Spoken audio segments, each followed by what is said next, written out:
Biyil biz muşu Kazakistanlar üçün nayt bir mazmunluq yıl bo'latıdı. Eng aldı bilan albatta bu bizning Cumhuriyetimizning mustaqillığının 25 yıllığı.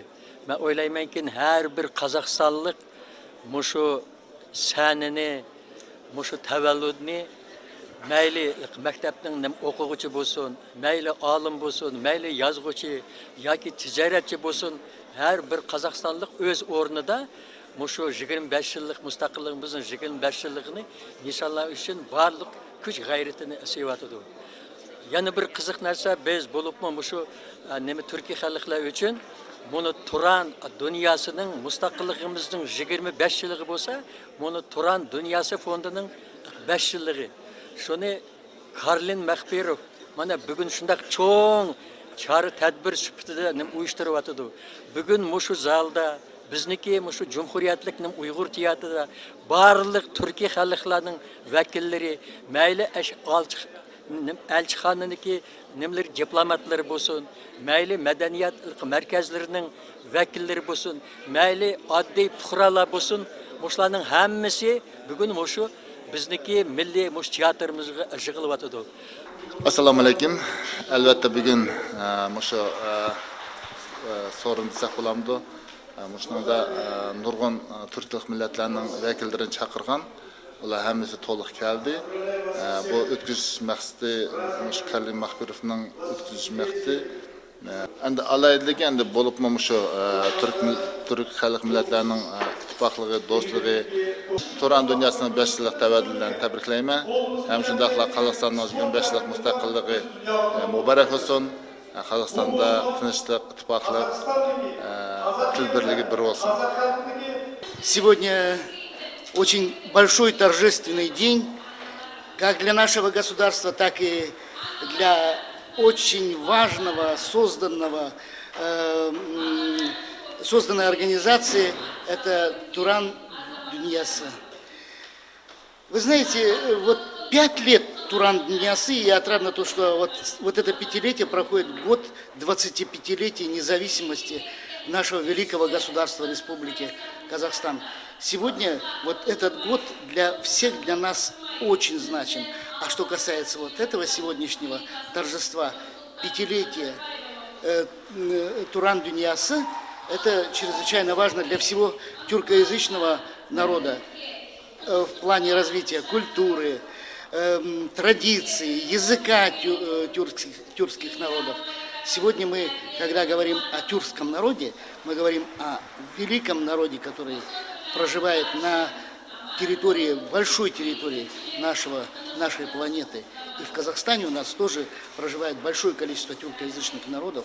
И если говорить об общем количестве, то это порядка 130. Более половины из них это тюркоязычные народы.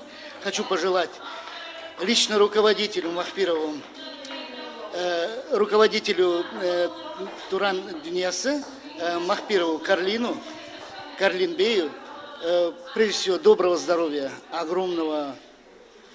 огромных творческих успехов в развитии организации Туран Дүниясы и всего самого доброго уйгурскому народу, который здесь вот у нас в большом уйгурское. Всем самого доброго. Благодарю. Bugün Turan Dünyasının 5 yılını nişanlap öttük. O barlıq Türkiye xalqlarının qollab qo'yatilishi bilan o'tgan konsert. Shundaqla Cumhuriyetlik Uyg'ur etno madaniyat markazining qollab qo'yatilishi, Uyg'ur teatrining qollab qo'yatilishi bilan o'tdi.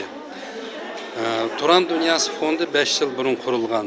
Ashaga Türkiye xalqlarining har vakillari kirib, bu yerda o'zimizning madaniyatimizni, tariximizni, Türk xalqlarning alaydigini saqlash yo'lida ishni boshlagan edik.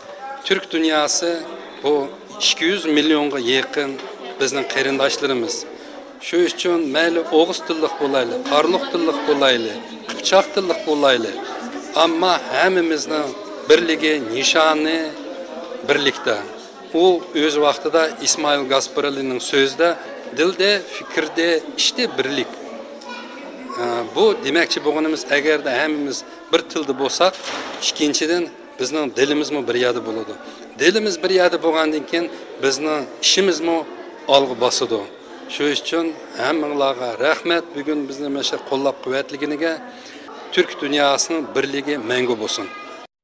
Uyghur etno-мәдениет орталығы және Құдыс Қожамияров атындағы мемлекеттік Uyghur театрының ұйымдастыруымен еліміз тәуелсіздігінің 25 жылдығы және Туран дүниясы қоғамдық қордың 5 жылдығына арналған мерейтойға қойған қадамдарыңыз берекелі болсын.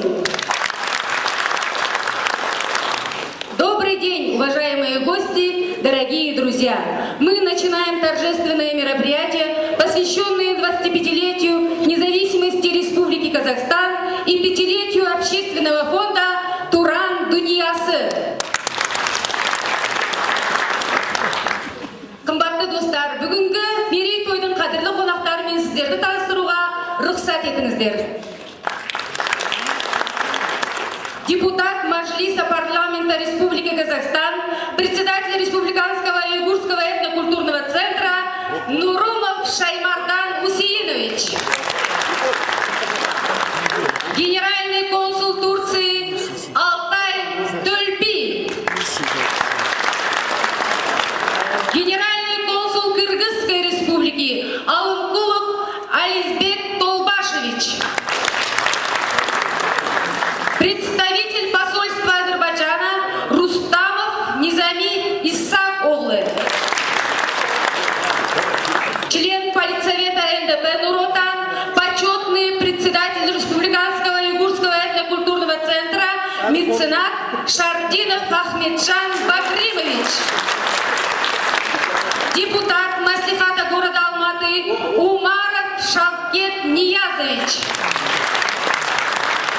председатель Республиканского совета Жигитбиши Абдурашид Махсутов,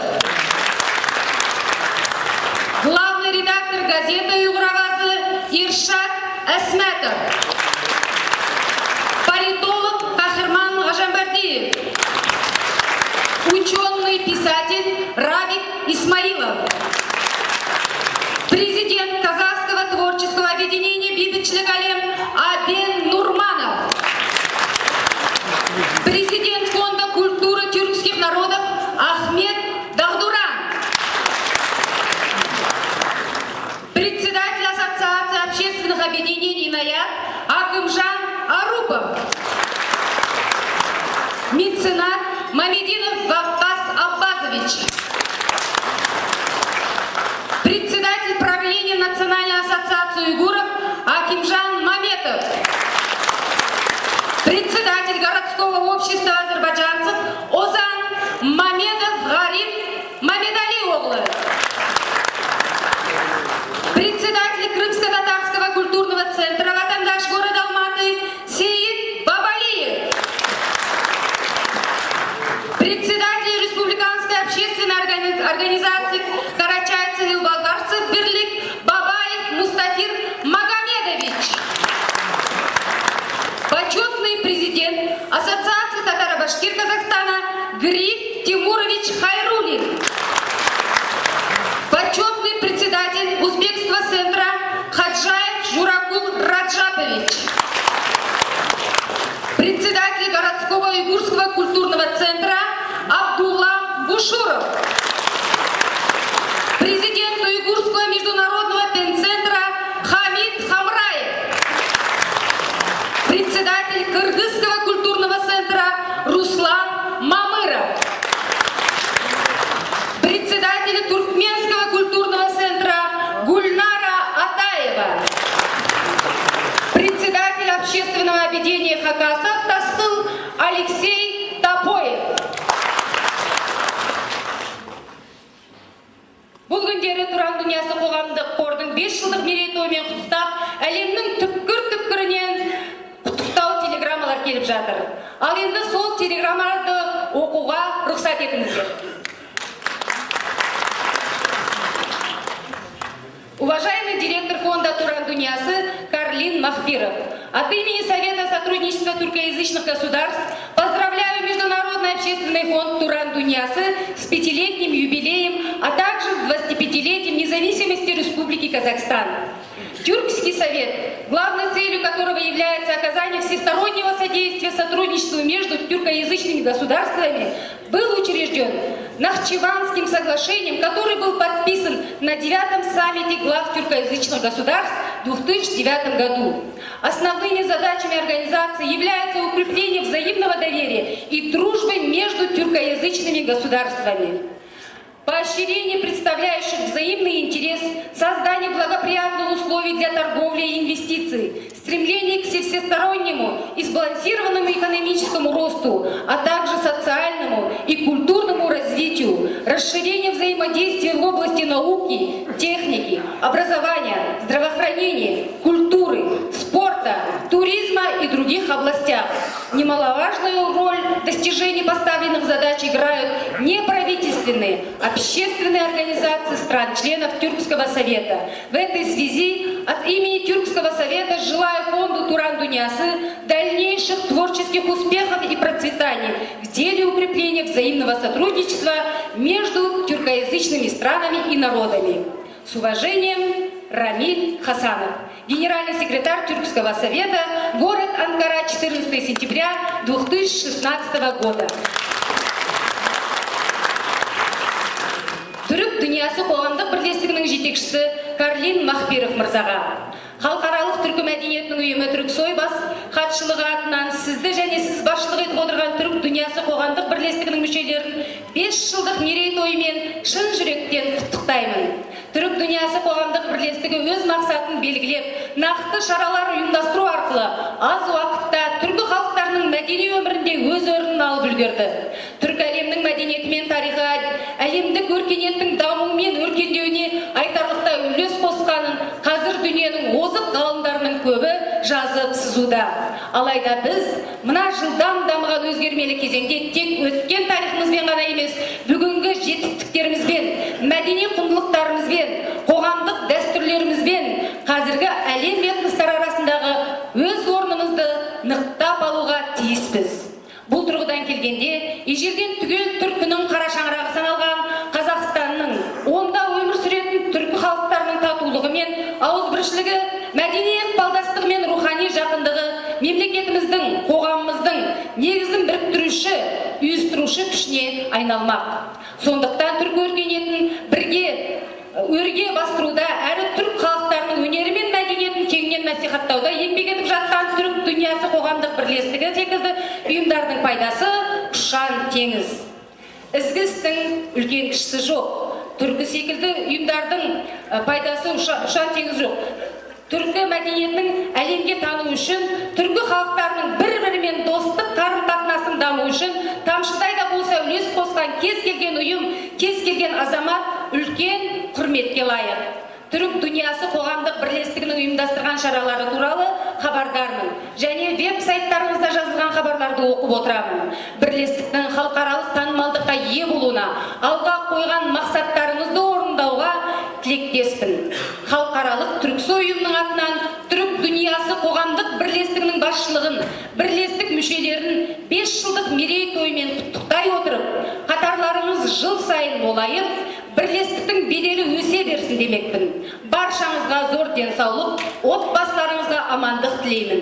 Құрметпен, Түрксой бас хатшысы Дүйсен Қасиенов, Анкара, 5 қыркүйек 2016 жыл.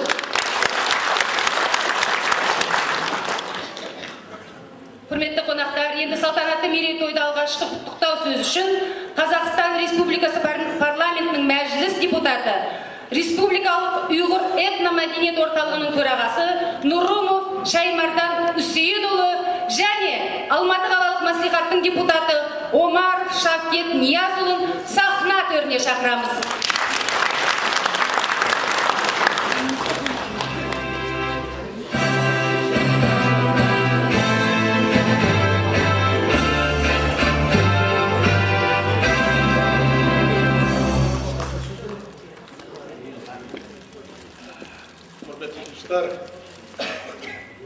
Уважаемые соотечественники, hürmetli қиырдашлар, бүгінгі туыстарымыздікі, түркі дүниясының балаларынікі, жігіттерінің, қызларынікі, біздікі отанымыздікі Қазақстандікі 25 жылдық тойына құттықтап келгендеріңіз үшін сіздерді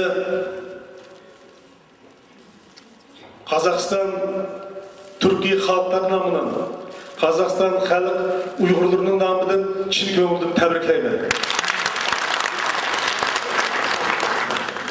Уважаемые родственники, поздравляю вас всех с праздником 25-летием независимости Республики Казахстан. Мен туыстар деп тұрғаным, құрметті бауырларым, қазақ халқынікі егемен алғанына міне ширек ғасыр болып отырыпты. Қазақ халқы бұл егемендікке тосаттан келгені жоқ. Жүздеген жылдар мабайында қазақ халқы, біздің бауырларымыз осы егемендік алу үшін миллиондаған біздің бауырларының қаны төгілді. Нәтижесінде міне 20 жыл бұрын қазақ жерінде егемен түрки қазақ мемлекет құрылды туыстар. Және бір рет сол үлкен қағидаменен сіздерді құттықтауға рұқсат етіңдер. Hürmetli қайырымдашылар, мана біздің Қазақстанда Қазақстан Жұмһуриетінің құрылғанда 25 жыл толып отырыпты. Фақат бізде емес, дүния мекасында толылған саяси арбап Нұрсұлтан Әбішұлы Назарбаевныңке чоң қызметінің ақсыда тарихи көз қарашта кішіккенен бір уақытта чарак әсірде біздің Қазақстан дүнияға әм тәріптің тоңылды. Әм иқтисад тәріпідін, әм мәдениет тәріпідін, әм ешкім өз уақытында көздігімен көмеген, қолымызмен етмейді деген спорт тәріпідін ма біз дүнияға тоңылдық қайырымдашылар. Бұл болсыма Қазақстанныке, қазақ ерді, қазақ халқыныке мұстақылық ағыныныке нәтижесі. Шының үшін әмінлан ян бір кетім мұшы ұлық мәйрамдан тәбриклеймін. Да, во многих государствах созданы соответствующие условия для сохранения и развития культуры, изучения истории этносов. Это свидетельствует сегодняшний факт. Как я понял, в сегодняшнем форуме принимают участие представители разных государств. Это, конечно же, благодаря правильной национальной политике той страны, там, где мы с вами живем, товарищи. Біз, hürmetli қайырымдашылар, hürmetli қандашылар, әмміңланы, яны бір кетім, бүгінгі чоң майрамдан тәбриклеп, бір-бірімізге тияк, бір-бірімізге сүйек болайын деп әмміңланы шақырмен. Кім болшыдың қати назар, түркі тұқалырын. Мана мұшы екінділа тұқаншылығымыздың чоң бәлгісінің біріне біздің әлбешіміз, лидеріміз, президентіміз Нұрсұлтан Әбішұлы Назарбаев көрсетті. Türkiye halkı bilen, Türkiye eli bilen Rusiyanın arasında kiçikinen düşenmeslik bolğanda qançılıgan milyonlugan adamның taqdiri kıyınlaştı. Milyardlıgan, trilyonlugan ақчығы зиян татты ішкі мемлекет. Әне шундaq bir қиын жағдайда біздіңки қайырымдаш Türkiye халқыға, Türkiye еліге біздіңки президентіміз Нұрсұлтан Әбішұлы Назарбаев ары түсіп, ішкі мемлекетіне башқыдың дос қылды. Бұл біздің президентіміздің саясаты, президентіміздің дүниядегі абырой қайырымдашлар. Бірлік баяды беркет ба, бірлік әді ба, өсіш ба. Шының үшін өрметлік қайырымдашларым, қандашларым, бүгінгі чоң тұқаллық фестиваль мәйрім білен әмінлан тәбірлеп, бір-бірімізге инақлық, мәңгілік дост тілеймін. Рахмет сілеге. Пайтыны пайдынып. Мұшы Түрк дүниясы тәшкілатыныке құрған. Бана бүгін 5 жылдық тойыны ойлап атымыз. Шының рәхбірі Карим Мақберовны, рәхбәріні бүгінгі бәйрімден тәбриклеп, Қазақстан Халық Ассамблеясынікі, рәхбірінікі алғыс хатыны тапсырышқа рұқсат қылыңыздар. Қазақстан Халық Ассамблеясынікі алғыс хаты. Құрметті Карлин Махпиров, Қазақстан Халық Ассамблеясы сізге қайырымдылықты, рухани бірлікті, достық пен этносаралық ынтымақтықты нығайтудың гуманистік мұраттарына қосқан белсенді еңбегіңіз үшін шынайы алғысы мен ризашылығын білдіреді. Қазақстан Халық Ассамблеясы төрағасының орынбасары Ержан Лоқпаныш Тоғжанов.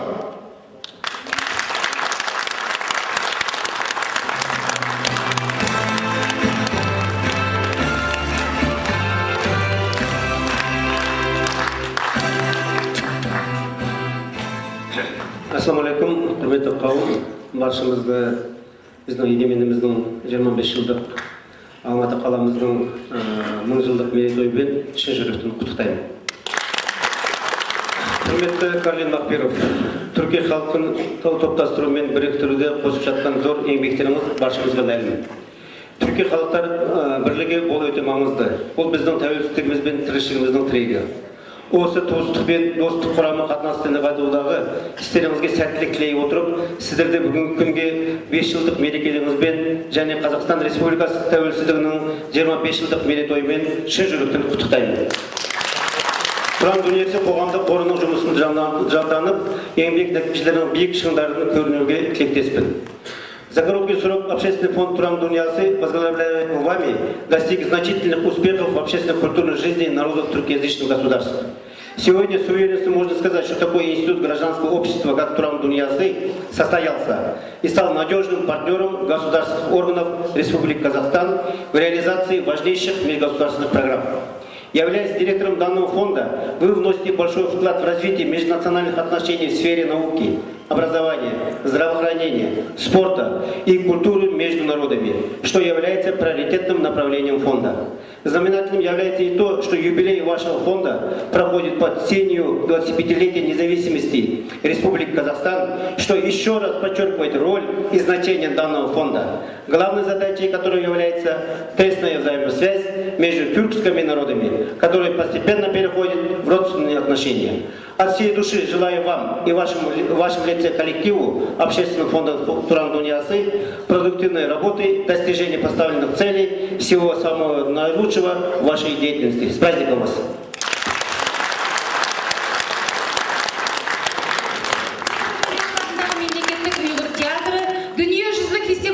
Фестивальдардың лауреаты Нава және Рухсана би ансамбльдердің орындауда Мүшәврәт мұқамының мәшірве.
Карленбей, ваш фонд является связующим звеном между многомиллионными народами огромного тюркского мира.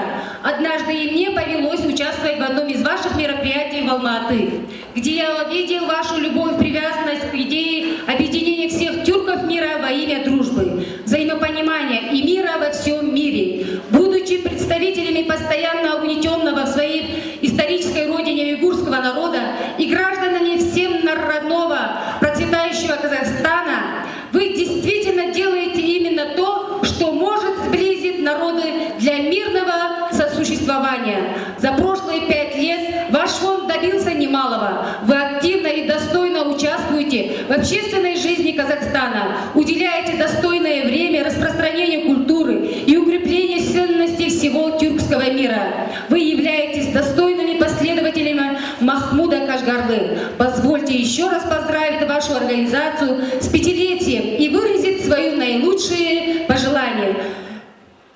С уважением, Азер Хасрет, координатор правления Совета по прессе Азербайджана и главный редактор газеты «Халық Джехтесы» Азер Хасрет, 8 сентября 2016 года, город Баку. Слово предоставляется председателю городского общества азербайджанцев Озан Мамедову Гарибу Мамедалиоглу.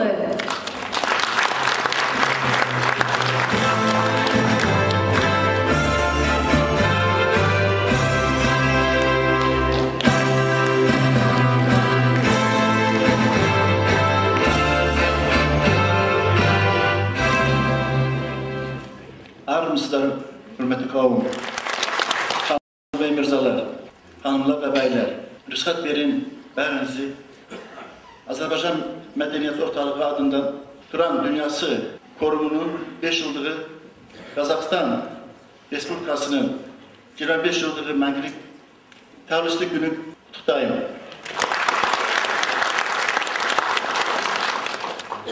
Hürmetli qonaqlar, icazə verin sizi Azərbaycan Mədəniyyət Mərkəzi adından salamlayıb. Bugün Turan Dünyasının 5 illiyi tamam olur. 5 illiyi münasibətilə Karlin Mahkirov başta olmaqla bütün Turan Dünyası cəmiyyətini ürəkdən təbrik edirəm. İman, qoy çəşlənsin, günü-gündən fəaliyyətini daha çox artırsın. Bugün biz burada Kazakistan Respublikasının 25 illik müstəqilliyyəti günü münasibətilə yığışmışıq. Mən bu tribunada böyük ürəklə bizim prezidentimiz Nursultan Abişeviçin Nazarbayeva öz minnətdarlığımı bildirirəm. Ona görə ki, Azərbaycan və bütün Kazakistanda yaşayan xalqlar öz dilini, mədəniyyətini, incə sənətini inkişaf etdirməyə imkan verir.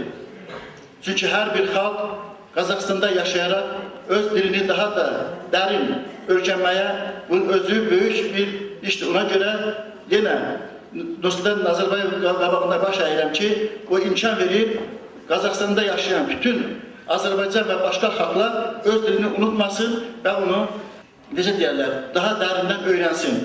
Bugün biz burada öz necə deyərlər, müsiqimizi sizin qarşınızda göstərməyə hazırıq. İcazə verin, Azərbaycan Cəmiyyəti adından Karlin Mahkirovu balaca bir fəxri qramata ilə təbrik edim.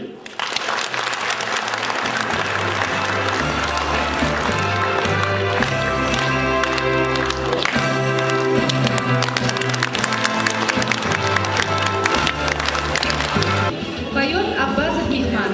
Sözleri gelmiştir.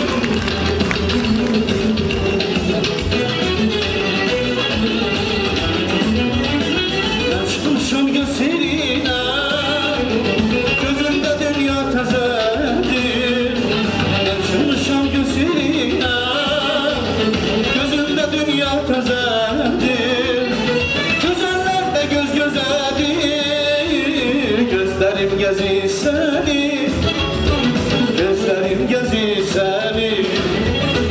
Gözellerde göz gözedir, gözlerim gezir seni. Gözlerim gezir seni.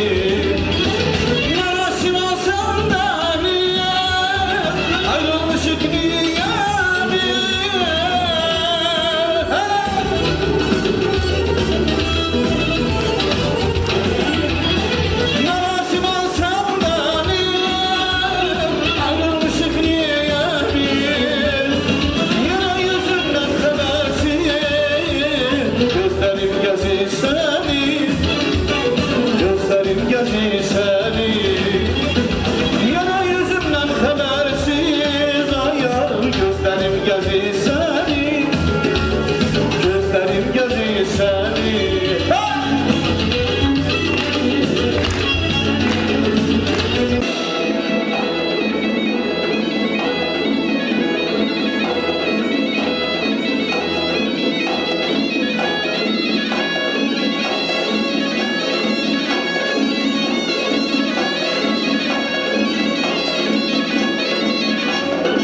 берейін. Мен сіздерге Түркістан Қожа Ахмет Яссауи атындағы Қазақ-Түрік университеті Туран дүниесі қоғамдық қорының құрылғанына 5 жыл толуымен шын жүректен құттықтаймын.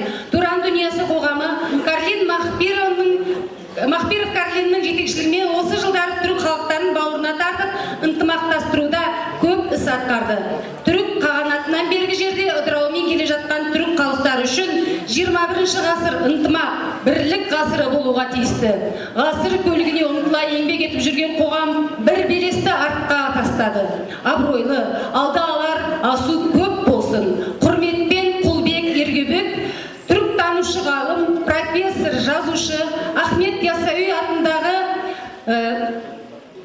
Қазақ-Түрік университеті президентінің бас кеңесшісі, Түркология ғылыми зерттеу институтының директоры, Қазақстан жазушылар одағының басқарма мүшесі, халықаралық Алаш сыйлығының және Парасат орденінің иегері, Шыңғыс Айтматов атындағы халықаралық қоғамдық ғалымдар академиясының академигі, Түркістан қаласы 11 қыркүйек 2016 жыл.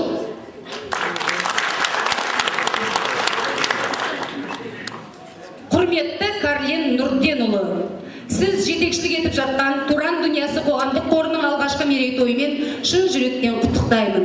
Біз сізді үлкен тарихқа бай, мәдениетке ие ұйғыр халқының түркі бірлігі үшін аянбай еңбек еткен Мәмтімін Бұғра, Мәсүд Сабырғажи, Мәмтілі Тәбдік секілді қоғам қайраткерінің жолын жалғастырушы түркшіл азамат ретінде білеміз. Сіз осы аз уақыттың ішінде еліміздегі және оның сыртындағы түркі халықтарының мәдени бірлігі, достығы үшін ауыз толтырып айтарлықтай жұмыстарды ұйымдастырдыңыз. Ынтымағы мен бірлігі жарасқан еліңіз тәуелсіздігінің ширек ғасырлық мерейтойы өтіп жатқан күндерде Туран дүниесі қоғамдық қорының да өзінің 5 жылдығын атап өтуі бізге ерекше қуаныш сыйлады. Түрік халықтарының бірлігі жолында әрі қалай асуларды бірге асатынымызға сенемін. Құрметпен академик Ерментай Сұлтанмұрат, түрік халықтарының дүниежүзілік ассамблеясы халықаралық ұйымының басшысы.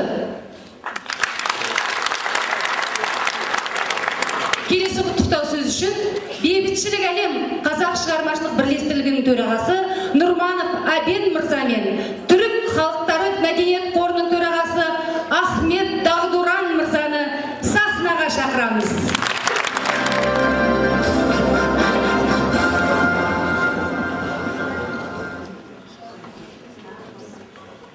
Bismillahirrahmanirrahim. Assalamu alaikum жамағат, түрік бауырларымыз, түрікпес әр осында келіп отырған Қазақстан 25 жылдығымен Туран дүниесінің 5 жылдық тойына қош келіпсіздер. Міне енді барлықтарымыз өздеріңіз білесіздер, дүние жүзінде 7/4-тен бірі түркі тектес халықтардың жері екен. Міне соның ынтымағы, бірлігі дүние жүзінде ең бірінші мына батыс халықтармен бірге некіған түрік ағайындарымыздың жаңа Ататүріктің несіменен кімді Мәрлен Махпировты марапаттауға рұқсат етіңіздер. Үлкен айтайын тұрған бүкіл дүние жүзінде кешірім сұраймын, мен дұрыс айтайын. Мына бір неде жаңа біріккен ұлттар ұйымында НАТО-да жүрген жалғыз алғашқы мемлекет түрік халқы еді. Сол сияқты Карлин Махпиров жолда сіз сахнаға келсеңіз, мына жаңағы Ататүрік атындағы алтын медальмен марапаттауды мен марапаттау комитетінің төрайымы Гүлия ханым сөйлейді.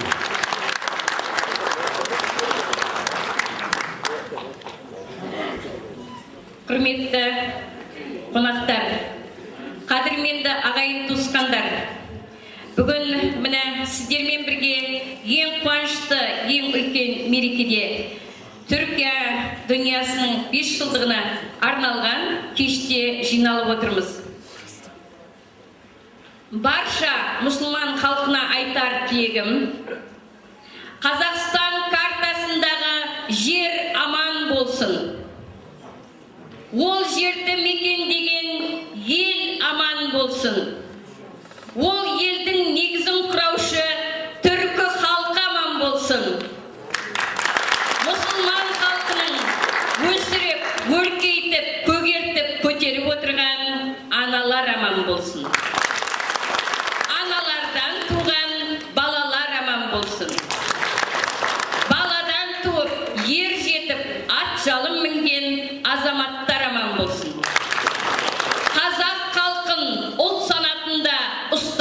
жатқан ана тіліміз аман болсын. Мемлекеттің ішкі сыртқы саясатын сараптап, ұрысқа ұрындырмай, соғысқа соқтықтырмай, бізді алға бастап келе жатқан елбасымыз Нұрсұлтан Назарбаев аман болсын. Халықты бейбітшілікке, ынтымаққа, бірлікке, тыныштыққа шақырып, бізге үлгі болып жүрген генерал-майор ағамыз Әбен Нұрманов аман болсын. Осы отырған баршамыз аман болып, бейбітшілік, тыныштық заман болсын. Рахмет. Құрметті Махпиров Карлен Нурбинович, бейбітшілік әлемі халықаралық қазақ творчество бірлестігі халықтар арасындағы достық пен ынтымақтастықты нығайта отырып, еліміздің даму жолында қосқан үлесіңіз бен ұйымдастырушылық, іскерлік қабілетіңізді жоғары бағалап, Ататүрік медалімен марапаттайды.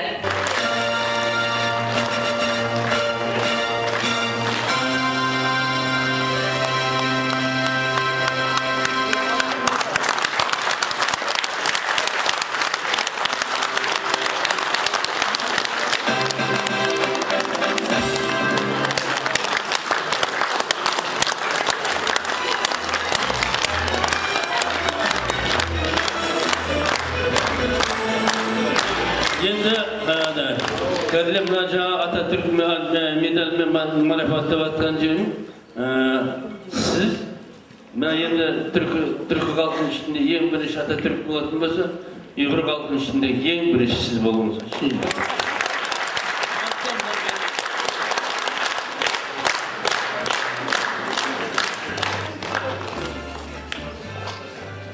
Kandak Ahval, Karle Türkçe söylediğinde esime geldi, Kandak Ahval diyeyim dedim. Hürmetli Kadir Şinas Türk halkları, bugün Kazakistan'ın 25. Devletsizlik Meyramı.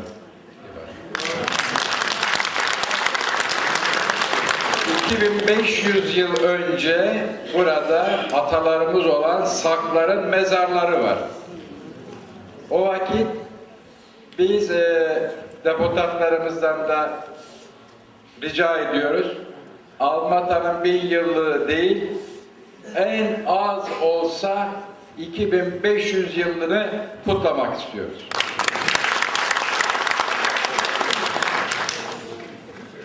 ...19. asırda Mustafa Çokaylar'ın, babalarımızın, Ahmet Baytursun'un, Marcan Cumayev'in yolunda, 21. asırda Kalle Mirza'da yürüyor. Yürüdüğü yol kutlu olsun. Türk dünyası birlik olsun. Türk dünyasında Uygur yok, Özbek yok, Türkiye yok, Tatar yok, Azerbaycan yok. Ne var? Türk var. Türkler birlik olacak ve aleme inşallah iltimaslık o vakit geledi, beylikçilik o vakit geledi, birlik o vakit geledi, adamzatlık o vakit geledi. Bu sebepten Turan yoluna başarılar diliyoruz. Turan'a Allahu Teala'dan büyük güç istiyoruz. İnşallah 21. asır Turan'ın asrı olsun diyorum ve çok kıymetli kardeşim Karlen'e Türk Halkları Medeniyet Vakfı adından bir plaket vermek istiyorum.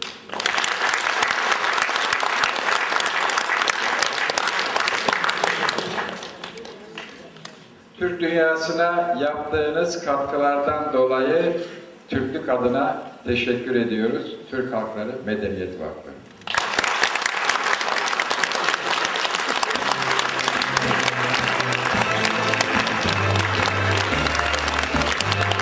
Rahmet.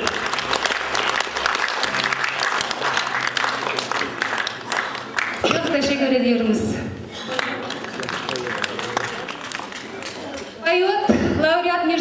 конкурсов вокалист международного уровня Бибигуль Усейнбаева. Песня «Атамикен» исполняет с группой «Биби».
Мемлекеттік сыйлығының иегері композитор Құддыс Қожамияровқа арналған «Күй толғау».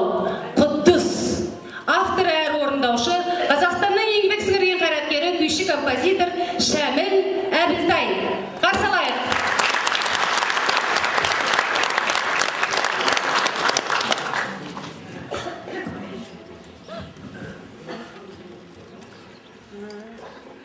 Uyghur халқы мен қазақ халқының дәстүрінде батаны бір кісіден алады. Бір Алланың қалауымен мен батаны Uyghur халқының ұлы перзенті, бүкіл әлемдік деңгейдегі құдіретті суреткер Құддыс Қожамияровтан алдым.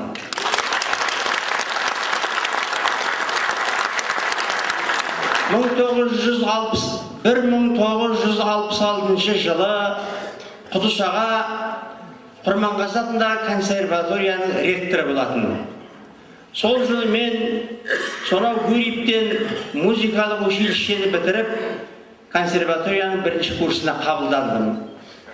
Құрманғазының жігер күйін тыңдап Құдыс аға былай деді: «Вы, молодой человек, феномен музыки», деп таңғажайып әсер алғанын айтты.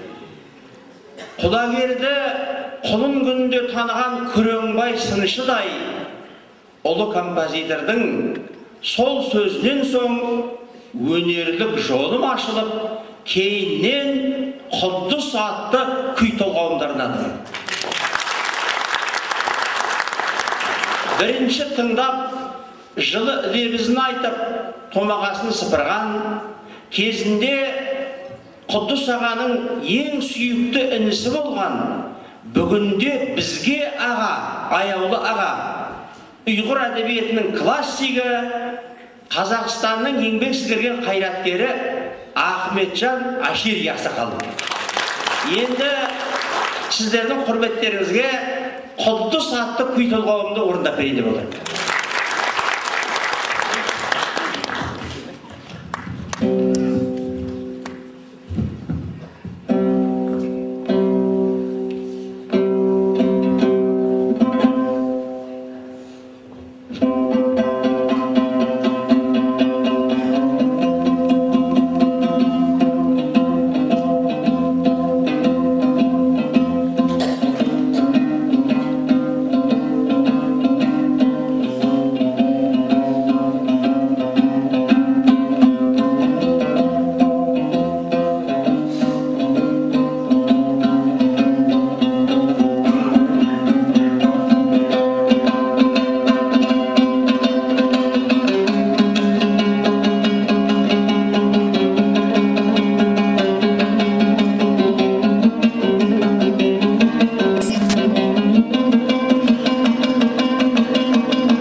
плывет облаков череда, в мире весна разлита.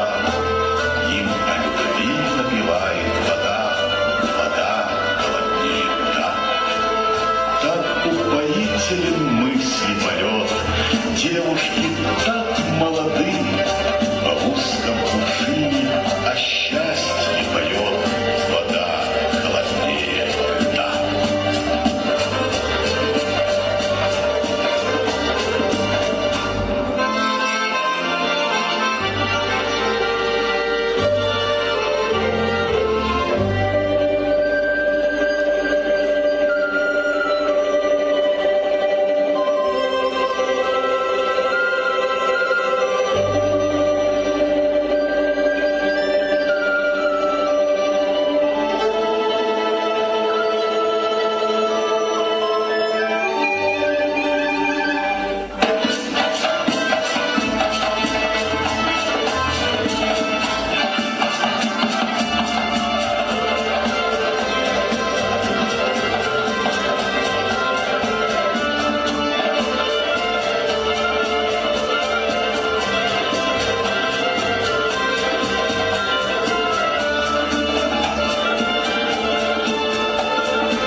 родственников тувинцев, уйгуров, которые создали высокоразвитую, блестящую цивилизацию в Центральной и Внутренней Азии. У нас в Туве было построено более 40 уйгурских крепостей и замков, в том числе дворец уйгурского кагана Баянчура, крепость Порбажин на озере Терехоль, уйгурская стена вдоль южной границы Тувы, позднее названная дорогой Чингис-хана и многое другое.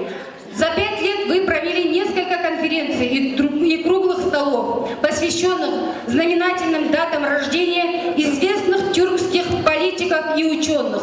Опубликовали несколько книг по общетюркской тематике. За столь короткий срок вы провели большую работу по сохранению и возрождению духовной культуры тюркских народов, продолжив великое дело по изучению культурно-исторического наследия религии вечного синего неба, начатого нашим общим большим другом, учителем и лично моим коллегой, доктором философических наук Нурмагомедом Глаждыновичем Аюповым. профессор кафедры философии Тувинского государственного университета, доктор исторических наук, почетный доктор буддийской философии, заведующий лабораторией симуляционной геополитики Института внутренней Азии Бурятского государственного университета, член президиума правления Международной ассоциации Тенгри Абаев Николай Вячеславович. 5 сентября 2016 года, город Кызыл.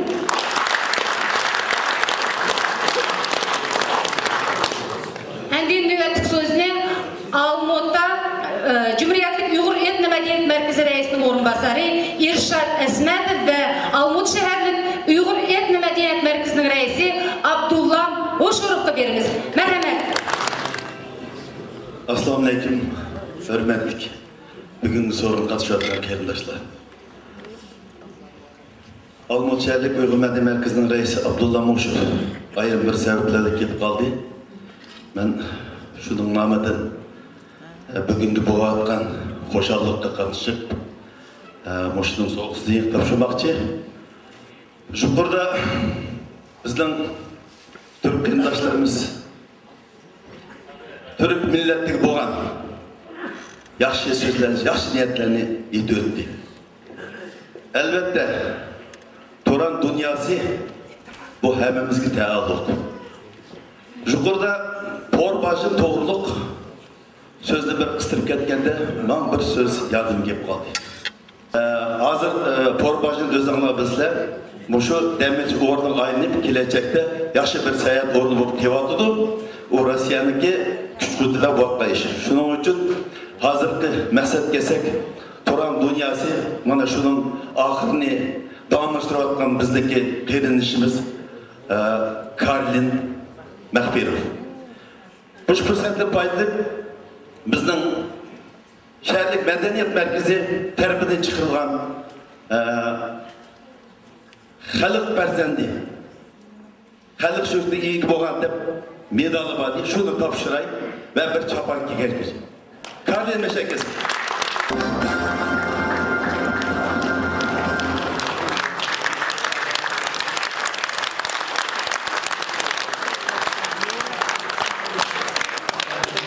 Güzel de saklılar.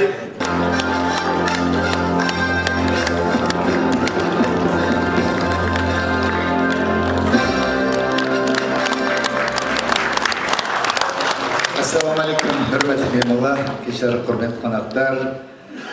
Merhaba arkadaşlar, kardeşler. Bugün Kıvançlıkından köz болып отырмыз. Біздікі Қазақстан Республикасының 25 жылдығы аясында Карли Махбировтың басшылығындағы Туран әлемі, Туран дүниесі фондының 5 жылдығını тойлап отырмыз. Той құтты болсын, Карли Махбиров. Hürmetli mehmanlar, bugün şu құтлық дәргахта Türkiye халқының çoğun bir meyrimi sənəsi ötüdü. Bu çoğun meyrem Uzanla ötken Uyghur avazını okugan bolsаңlar, şüyet yazıqlap. Bunun da göre Türkiye halkı medeniyet sözünün ornuğa Uyghur degan sözünü paylaştık. Türk Uyghur edettik, Türk medeniyeti degan sözünü. Şunun için halkımızın qanchalik abroy egenligini Türk halklarının arasında şunundan bilişki bolsa gerek. Bununla köplep misal keltirishim boldu. Bunundan xeyli yıllar burun, yani 98 yılı İstanbul'da çoğun bir ballarının festivali oldu. Şu yer boğanda 54 memleketinin senetkar ballar katnaştı. Şu yerge Uyghur senetkarlar çıkkanda bütkül Türk ehli orullardan durup çavak bilen bizni halkımızın alkışlagan. Şununla bir çavak yok. Ajralmaz halk geldiğini köp yerler ispat oldu. Bizim prezidentimiz Nursultan Abishuli Nazarbayev saylandığında, Қазақстан müstakillik alganda birinci bolup Türkiye devletinde bizge tebriklerini etken. Endime bunundan yana bir 10 yıl burun Türkiye'ninki İstanbul şehrinin medeniyet başkarmasının başlığı Şamil Demiröz diye adamla sözleşkende şu diye, biz Türkiye halkı bir halk, biz ne şu SSR'nin vaxtida her birimizden milletinin keyniga İstan degan sözünü koyup bölüp etkendi. İstan degan söz gerek emas. Türkistan, Kazakistan, Özbekistan deb etken bilen biz hemmimiz bir millet deb şu adam aytgan. Bizni arıp turgan fakat 7 harf degan. Hakikaten biz hazır Türklerini tercümansız düşünmez. Azerbaycanlıların en ködünler tercümansız düşünmez. Azerbaycan'daki mukamlarımızda bizim mukamlarımızın kıyırındaşlığı bağımda bitse.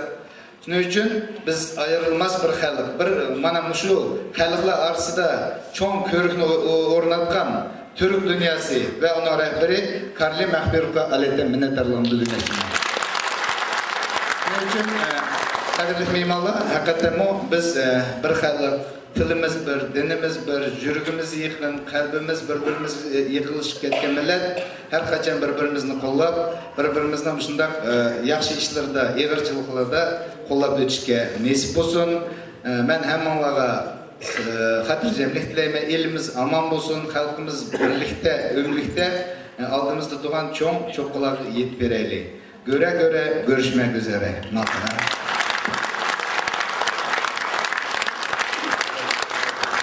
Rahmet.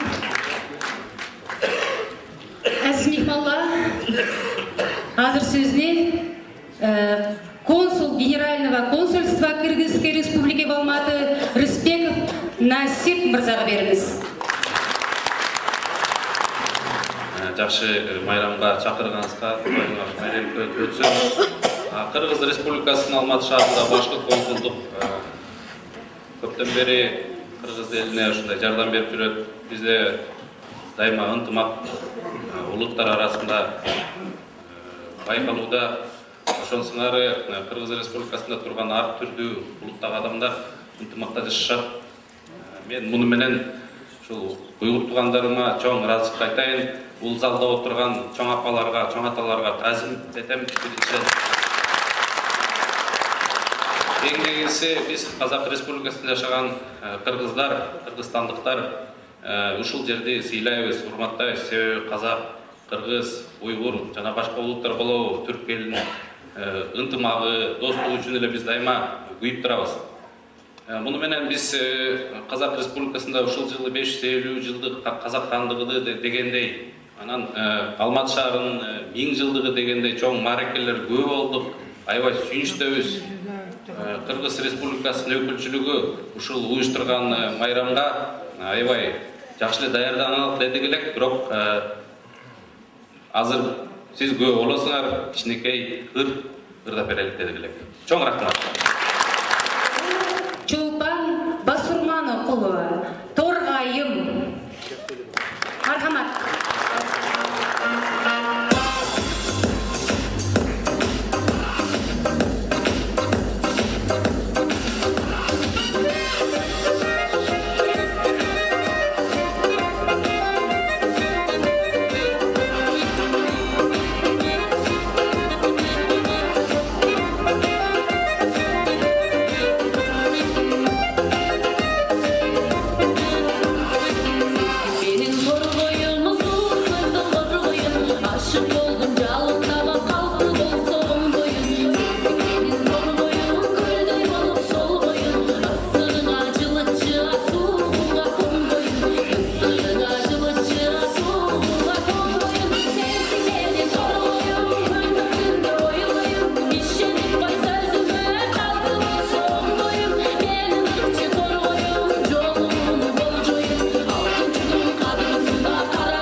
Ал енді Крымнан келген телеграмманы оқуға рұқсат етіңіздер. Директору Международного общественного фонда «Туран Дуньясы» Махпирову Карлину. Уважаемый Карлин Бей, имею честь обратиться в ваш адрес и в адрес ваших соратников по случаю 5-летия Международного общественного фонда «Туран Дуньясы». Несмотря на юный возраст, фондом «Туран Дуньясы» в сотрудничестве с общественными и национально-культурными организациями Казахстана реализовано ряд интересных культурологических, издательских и просветительских проектов, направленных на популяризацию истории и культурного наследия тюркских народов. Мы также благодарим фонд «Туран Дуньясы» за внимание к памятным датам истории Крыма, освещение роли и вклада в известных крымско-татарских деятелей в общетюркское развитие. От имени Меджлиса крымско-татарского народа поздравляю Международный фонд «Туран Дуньясы» с 5-летием своей деятельности и желаю дальнейших успехов в реализации всех планов, направленных во благо тюркских народов и их соседей. Первый заместитель председателя Меджлиса крымско-татарского народа Нариман Джилялов. Ахмесчит, Симферополь, 5 сентября 2016 года. Слово предоставляется председателю Крымско-татарского культурного центра Ватандаш города Алматы Сииту Бабалиеву.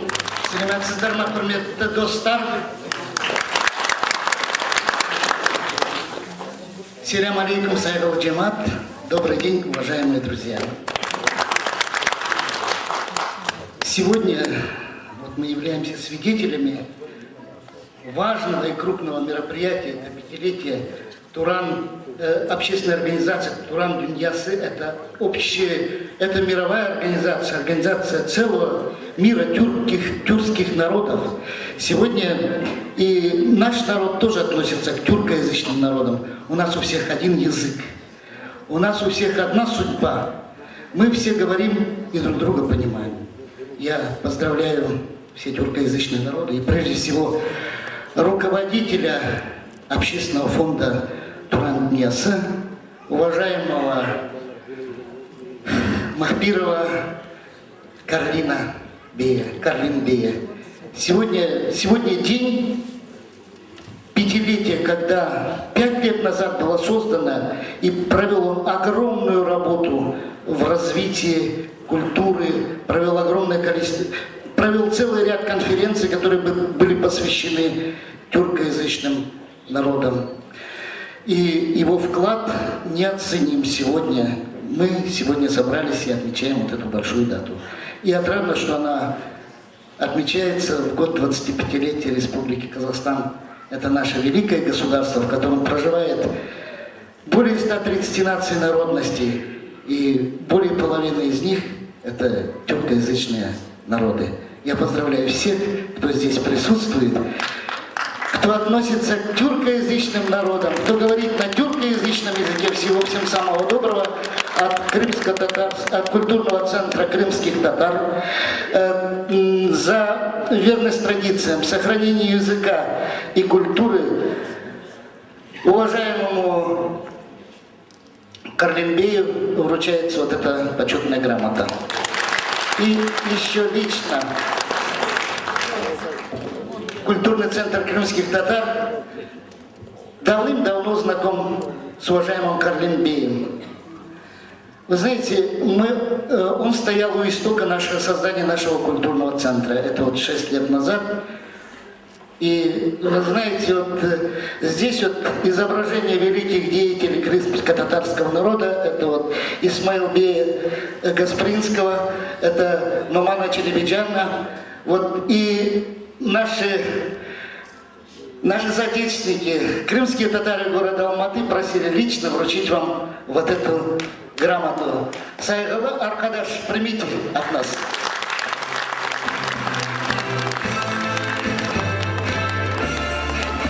Автономной Республики Крым, лауреат международных джазовых фестивалей Абибубаев Рифат.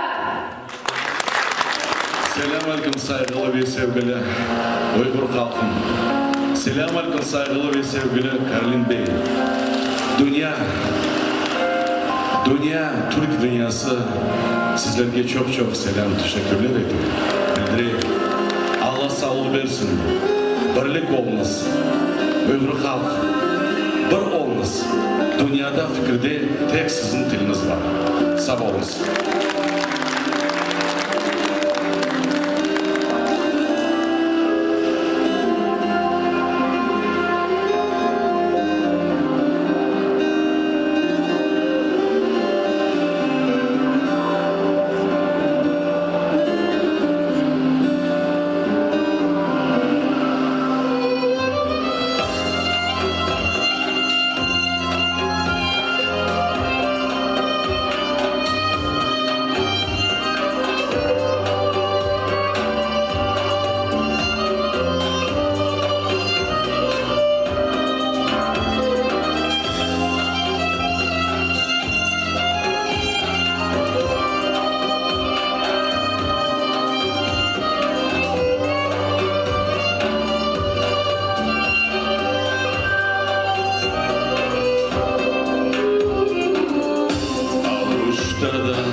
Телеграмма Саха Якутии.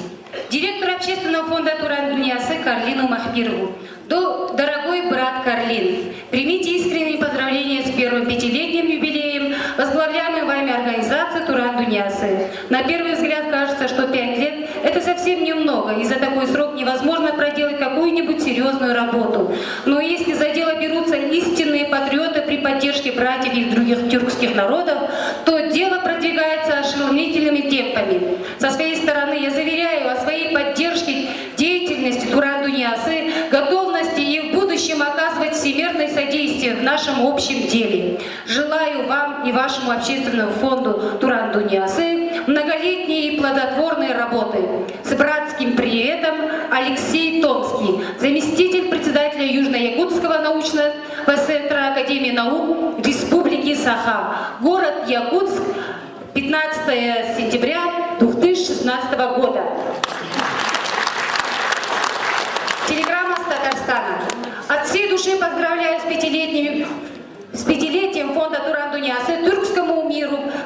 Как раз не хватает той общественной активности, какой занимаетесь вы. Главные движители прогресса. Как раз отдельные конкретные люди и группы, которые своим советом начинают освещать путь другим и таким образом преобразуют остальные сегменты общества.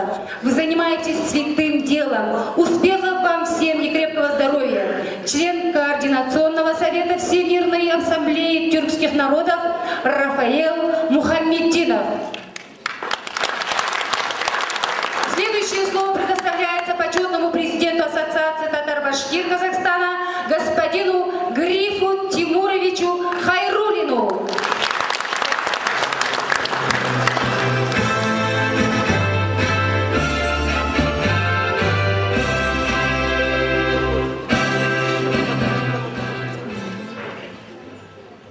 Ассаламу алейкум. Құрметті халық.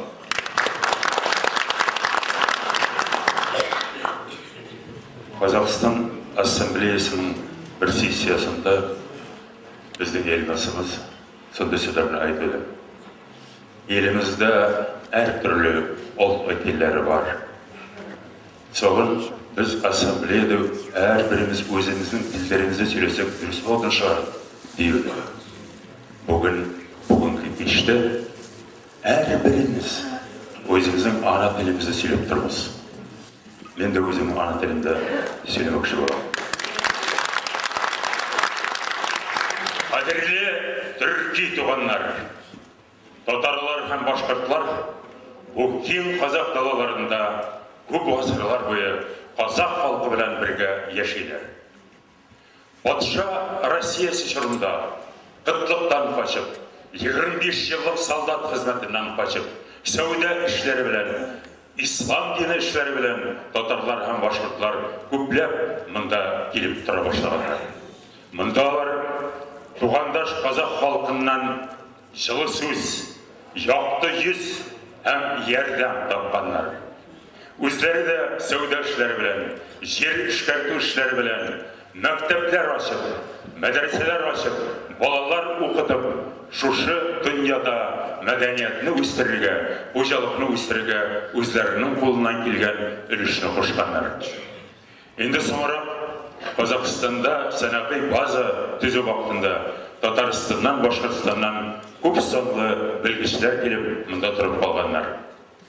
Алар казаклар белән һәр вакыт достана яшәп, бер-берсенә ярдәм итеп, бер халык булып яшәгәннәр һәм бүген дә шулай яшиләр. Бүгенге көндә Казакстанда 200 меңнән артык татарлар һәм башкортлар яши. Алар хуҗалыкның барлык төркемнәрендә, барлык тармакларында эшләләр, хезмәт итәләр. Казакстан халкының бирлеген, бердәмлеген, дуслыгын ныгыталар һәм республикабызның үсешенә кирәкле өлеш кушалар. Бүген biz бик матур кичәдә утырабыз. Шушы кичә республикабызның 25 еллыгына һәм Туран Дөньясы фондының 5 еллыгына багышланган. Мин чын күңелдән Туран Дөньясы фондына рәхмәтләр белән әйтәсем килә. Шундый матур кич оештырганыбыз өчен. Дорогие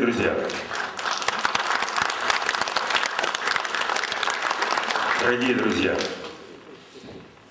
прежде всего я хотел бы сказать искреннее спасибо, пользуясь своим возрастом, именно фонду Туран Дуньясы, уйгурским культурным центром, дальше великолепному уйгурскому театру, всем тем, кто организовал и проводит сегодняшний вечер, сегодняшнюю встречу, за такую прекрасную встречу. Мы дети великого народа, и наша культура, наши культурные традиции, наша история и наш тюркский народ оставил неизгладимый след в истории всего человечества.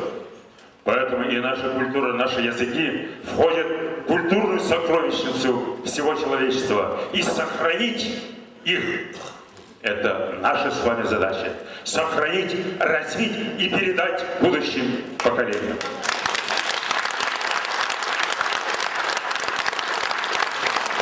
Пусть живет и процветает наша страна, Республика Казахстан. Пусть дальше развивается фонд Туран Дуньясы. И пусть всегда будет жить, процветать великий народ, народ тюркский, совокупность всех тюркских народов.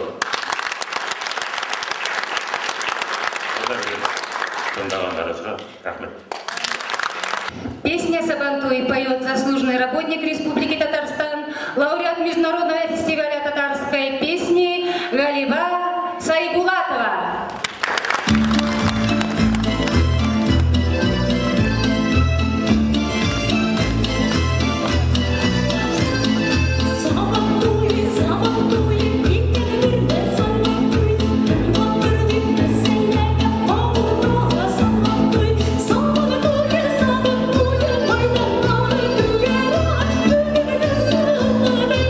you.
Партию баяна исполняет заслуженный работник культуры и образования Республики Казахстан и Республики Татарстан Галымжан Таминдаров. Ассаламу алейкум, ағайындар. Мереке құтты болсын, заманымыз тыныш болсын, аспанымыз ашық болсын, патшамыз аман болып, Қазақстанымыз алға барсын. Стам Яхин Гүлшат Зайнашев, Сандуғаш. Орындайды халықаралық фестивальдің лауреаты Баян Исқафина.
Узбекистана.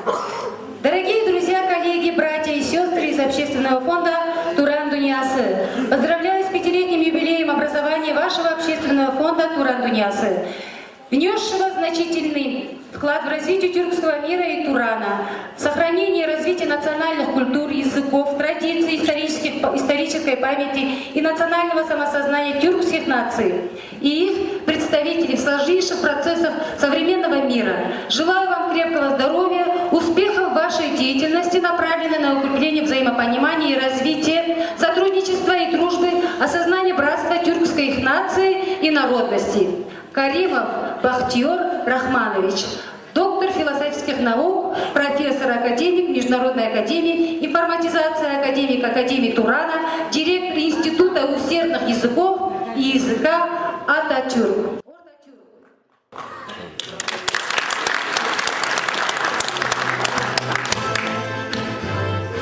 Слово предоставляется почетному президенту Ассоциации Узбекского культурного центра Ходжаеву Жумаркулу Раджаповичу.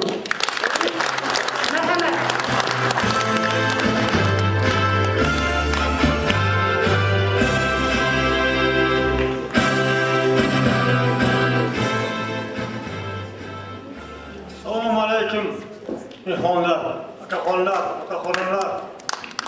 Ming rahmat bugungi mashg'ulot qilgan yigitlarga. Qozog'iston xalqining 25 yillik bayrami bilan chin ko'nglimdan tabriklayman. Bugungi yig'ilish juda ham bir yaxshi yig'ilish bo'ldi. Biz tanishdik, ko'rishdik, eshitdik bu gaplarni. Shuning uchun qilgan yigitlarga katta rahmat.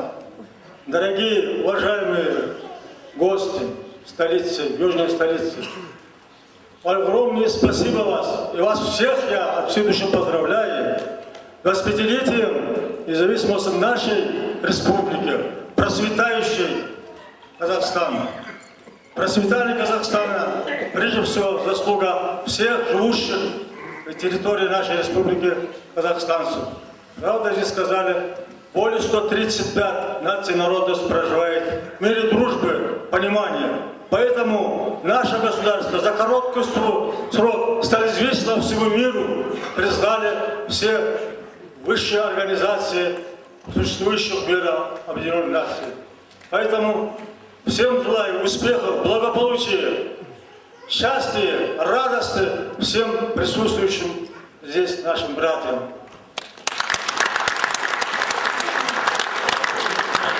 Рахмет.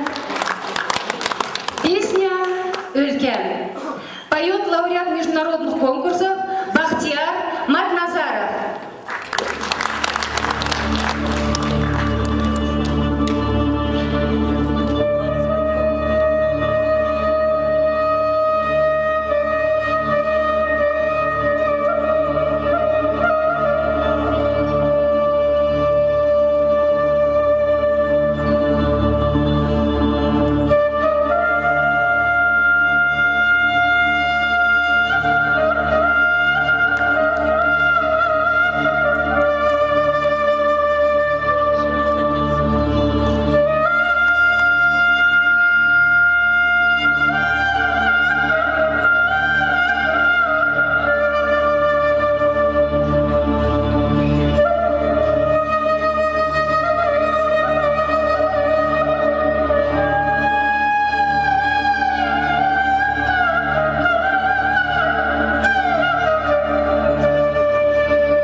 Assalomu alaykum aziz do'stlar. Mana Turan Olami fondini a'zolarini O'zbek madaniyat markazi xodimlari nomidan chin qalbdan tabriklayman. Va qolaversa Qozog'istonimizning mustaqilligini 25 yilligi bilan hammalarni chin qalbdan tabriklayman. Xonadoningizga tinchlik, xotirjamlik, ahillik, salomatlik tilayman va keyingi ashulalarni sizlarga taqdim qilaman. Marhamat. İkinci ashula bu O'zbek Xorazm xalq ashulasi Lazgi. Teatr, balet, fiesta. Marhamat, qabul qilingizlar.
фонда «Туран Дуньясы». За небольшое время своего существования возглавляемый вами фонд стал активным проводником в жизни идеи единства тюркских народов, общности их прошлого и единства исторических судеб. Какие бы мероприятия ни проводились с вашим фондом, будь то конференции, круглые столы, публикации популярных и научных изданий, все они проповедуют дружбу и солидарность народов, гуманные ценности человеческих отношений, идею взаимодействия и взаимопонимания, что особенно важно в нынешних условиях глобальных кризисов и конфликтов. Фонд «Туран Дуньясы» вносит большой вклад в сохранение межэтнического и межконфессионального согласия, сохранение, возрождение и развитие духовной культуры тюркских народов. Как уйгуроведу мне особенно близки мероприятия вашей организации, посвященные вопросам духовной культуры уйгурского народа, которые неизменно рассматриваются в общетюркском и даже шире в общетуранском контексте. Желаю фонда «Туран Дуньясы» еще больших успехов в его благородной деятельности по пропаганде уникальной культуры тюркских народов, которая является неотъемлемой частью общечеловеческой цивилизации. Профессор университета Туран, главный научный сотрудник Института востоковедения МОН РК, член редколлегии журнала Central Asian Survey Великобритания, член правления Ассоциации по изучению Центральной и Внутренней Азии Берлин Улан-Батор, доктор исторических наук Камалов Аблет Каюмевич. Assalamu alaikum, hürmetli vatandaşlar. Ötküzülvattan Қазақстан Cumhuriyeti müstakilliginin 25 yıllığı ve Turan Dünyası Cemiyetlik Fondu'nun 5 yıllığı bağışlangan birligi yarışkan müstakil ilim banamlık Türkiye Halklarının Kanserlik Bağıtınlani Kırgızstan Uygurları İttifak Cemiyeti'nin ve üzerinin namının kızgın tebrikleymen. Қазақстан Merkezi Asya devletleri içinde iqtisadi tarafından terakki kılan memleketlerinin biri. Қазақстан Cumhuriyeti yaşavattan bарлық milletler şu cümleden Uygur halkı özünün tılını, edebiyatını, sanatını ve medeniyetini terakki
рәсімдеге тәкліп қылыңыз.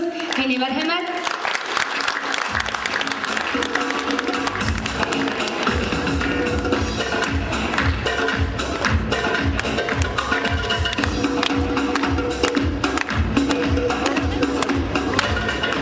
Қайырлы күн, құрметті қауым, ардақты ағайын. Мен де жоғарыда айтылған сөздерге мен де қосылам. Қазақстан егемендігі 25 жылдығы құтты болсын.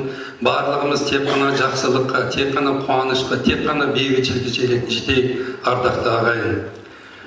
Sevgili arkadaşlar, benim için bugün çok mutlu bir gün. Evet, aynı zaman bu kadar bizim çok büyük babamız İsmail Gasparali sözde, dilde, fikirde işte birlik olacaktır deyip sözü oldu. Evet, geleceği zamanı Türk dünyasının gözyaşları olmasın, kan olmasın. Kıyamet kadar huzur içinde, barış içinde insan şekilde yaşamak nasip olsun sevgili arkadaşlar. Başka yol olmaz. Сөйімлі қиындашлар, әмінланы бүгін алтын вақтыланы біліп, мәше келіп, біздің қоллап қоятылығын мың бір рахмет. Әр қайсыңланың кәлгісі да қызметіға таяр. Хотелось бы также поблагодарить все культурные центры, которые приняли сегодня участие в нашем культурном мероприятии, и пожелать всем творческих успехов и встречаться всегда на таких хороших мероприятиях.